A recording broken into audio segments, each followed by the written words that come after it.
नमस्कार दोस्तों, आज मैं आपके लिए सोमवार के व्रत की कथा लेकर आई हूँ।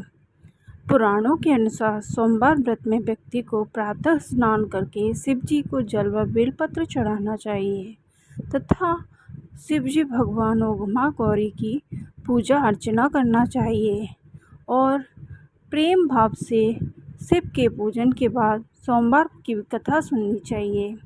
इसके बाद केवल एक ही समय भोजन करना चाहिए। सोमवार का व्रत, सोमवार व्रत और 16 सोमवार का व्रत, इन सभी व्रतों के लिए एक ही कथा का प्रयोग करते हैं। तो आइए सुनते हैं हम सोमवार के व्रत की कथा। एक समय की बात है, एक नगर में एक साहूकार रहता था। उसके धन की कोई कमी नहीं थी, लेकिन उसकी कोई संतान नहीं थी। इस कारण वह बहुत दुखी था। पुत्र प्राप्ति के लिए वह प्रत्येक सोमवार व्रत रखा करता था। वह पूरी श्रद्धा के साथ शिव मंदिर जाकर भगवान शिव और पार्वती की पूजा किया करता था। उसकी भक्ति देखकर एक दिन माँ पार्वती प्रसन्न हो गई और भगवान शिव से उस साहूकार की मनोकामना पूर्ण करने का आग्रह किया। पार्वती जी की इच्छा सुनकर भगवान शिव ने कहा कि हे पार्वती, इस संसार में हर प्राणी को उसके कर्मों का फल मिलता है और जिसके भाग्य में जो होता है उसे भोगना ही पड़ता है। लेकिन पार्वती जी, साहूकार की भक्ति का मान रखने के लिए उसकी मनोकामना पूर्ण करने की इच्छा जताई। माता पार्वती के आग्रह पर शिवजी ने साहूकार को पुत्र प्राप्ति का वरदान तो दिया, लेकिन साथ ही यह भी कहा कि उसको बालक की आयु केवल 12 वर्ष तक होगी। माता पार्वती और भगवान शिव की बातचीत को साहूकार सुन रहा था। उससे ना तो इस बात की खुशी हुई, ना ही दुख। वह पहले की भांति शिवजी की पूजा करता रहा। कुछ समय बाद साहूकार के घर पुत्र का जन्म हुआ। जब वह बालक 11 वर्ष का हो गया तो उसे पढ़ने के लिए काशी भेज दिया गया। साहूकार के पुत्र के मामा को बुलाकर उसे बहुत सारा धन दिया गया और कहा गया कि तुम इस बालक को काशी में विद्या प्राप्त करने के लिए ले जाओ। मार्ग में यज्ञ करा देना। जहाँ भी यज्ञ कराओ वहाँ ब्राह्मणों को भोजन कराते हुए दक्षिणा देते हुए जाना। दोनों मामा भांजे इसी तरह यज्ञ कराते और ब्राह्मणों को दान दक्षिणा देते काशी में की ओर चल पड़े। रास्ते में एक नगर पड़ा, जहाँ नगर के राजा की कन्या का विवाह था, लेकिन जिस राजकुमार से उसका विवाह होने वाला था वह एक आंख से काना था। राजकुमार के पिता को अपने पुत्र के काना होने की बात को छुपाने के लिए एक चाल सूझी। साहूकार के पुत्र को देखकर उसके मन में एक विचार आया। उसने सोचा, क्यों ना इस लड़के को ही दूल्हा बनाकर राजकुमारी से विवाह करा दूं। विवाह के बाद इसको धन देकर विदा कर दूंगा और राजकुमारी को अपने आंगन में ले आऊँगा। लड़के ने दूल्हे के वस्त्र पहनकर राजकुमारी से विवाह कर दिया गया। लेकिन साहूकार का पुत्र बहुत ईमानदार था।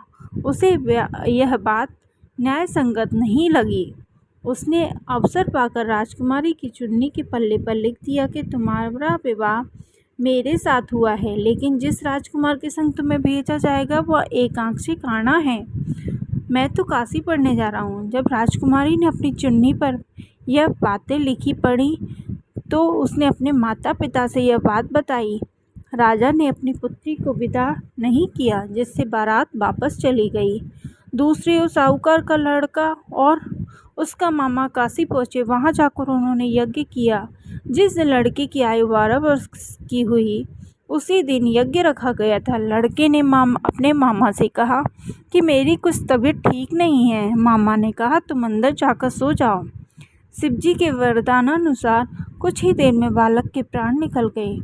मृत भांजे को देखकर उसके मामा ने विलाप शुरू कर दिया। संयोगवश उसी समय शिवजी और माता पार्वती उधर से जा रहे थे। पार्वती जी ने भगवान से कहा, स्वामी, मुझे इसके रोने का स्वर सहन नहीं हो पा रहा है। आप इस व्यक्ति के कष्टों को अवश्य दूर करें। तब शिवजी मृत बालक के समीप गए और बोले, यह उसी साहूकार का पुत्र है जिसे मैंने 12 वर्ष की आयु का वरदान दिया था। अब इसकी आयु पूरी हो चुकी है।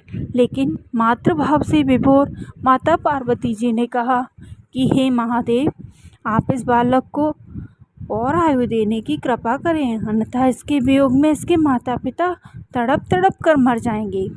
माता पार्वती के बार बार आग्रह करने पर भगवान शिव ने उस लड़के को जीवित होने का वरदान दिया। शिव जी की कृपा से वह लड़का जीवित हो गया। शिक्षा समाप्त करके लड़का मामा के साथ अपने नगर को चल दिया।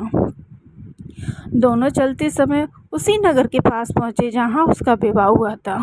उस नगर में भी उन्होंने यज्ञ का आयोजन किया। उस लड़के ने ससुर ने उसे पहचान लिया और महल ले जाकर उसकी खातिरदारी की, अपनी पुत्री को विदा किया। इधर साहूकार और उसकी पत्नी भूखे प्यासे रहकर बेटी की प्रतीक्षा कर रहे थे। उन्होंने प्रण कर रखा था कि यदि हमारा बेटा सकुशल वापस लौटेगा तो हम खाना खाएंगे, अन्यथा हम अपने बेटे की मृत्यु का समाचार सहन नहीं करेंगे और तुरंत ही प्राण त्याग देंगे। परंतु अपने बेटे को जीवित होने का समाचार पाकर वह बेहद प्रसन्न हुए। उसी रात भगवान शिव ने व्यापारी के स्वप्न में आकर कहा, हे श्रेष्ठी, मैंने तेरे सोमवार के व्रत करने और व्रत कथा सुनने से प्रसन्न होकर तेरे पुत्र को लंबी आयु प्रदान की है। इसी प्रकार जो भी सोमवार का व्रत करता है या कथा कहता, सुनता या पढ़ता है, उसके सभी दुखों को दूर मैं करूँगा और समस्त मनोकामनाएं पूर्ण करूँगा। इस तरह भगवान महादेव जैसे उस साहूकार पर प्रसन्न हुए, भगवान भोलेनाथ जो भी ये व्रत करे उनके सभी के कष्टों को दूर करें, सभी की मनोकामनाएं पूर्ण करें। जय भोलेनाथ।